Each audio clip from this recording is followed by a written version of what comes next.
আগামী ২২ জানুয়ারি ইমাম মুয়াজ্জিনদের সঙ্গে খাগড়াছড়ি জেলা বিএনপির সভাপতি ওয়াদুদ ভূঁইয়ার মতবিনিময় সভা সফল করতে পানছড়িতে একটি প্রস্তুতি সভা অনুষ্ঠিত হয়েছে।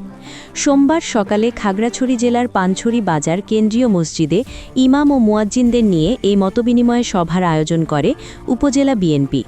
সভায় প্রধান অতিথি হিসেবে উপস্থিত ছিলেন খাগড়াছড়ি জেলা বিএনপির সহ-সভাপতি ও পানছড়ি উপজেলা বিএনপির সভাপতি মোহাম্মদ বেলাল হোসেন। বিশেষ অতিথি হিসেবে উপস্থিত ছিলেন উপজেলা বিএনপির সাধারণ সম্পাদক মোহাম্মদ ইউসুফ আলী এবং সাংগঠনিক সম্পাদক মোহাম্মদ ইব্রাহিম। এছাড়াও উপস্থিত ছিলেন উপজেলা বিএনপির যুগ্ম সম্পাদক মোহাম্মদ তোফাজ্জল হোসেন।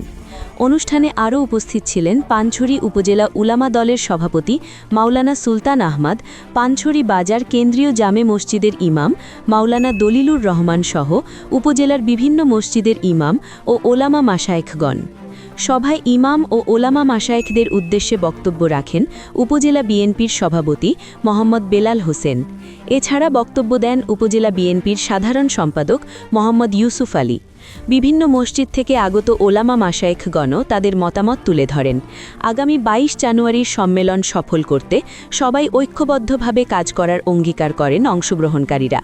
অনুষ্ঠান শেষে বিএনপির চেয়ারপারসন মরহুমা বেগম খালেদা জিয়ার আত্মার মাগফিরাত কামনা এবং জেলা বিএনপির সভাপতি ওয়াদুদ ভূঁইয়া ও বিএনপির ভারপ্রাপ্ত চেয়ারম্যান তারিক রহমানের সুস্বাস্থ্য ও দীর্ঘায়ু কামনা করে দোয়া ও মোনাজাত করা হয়।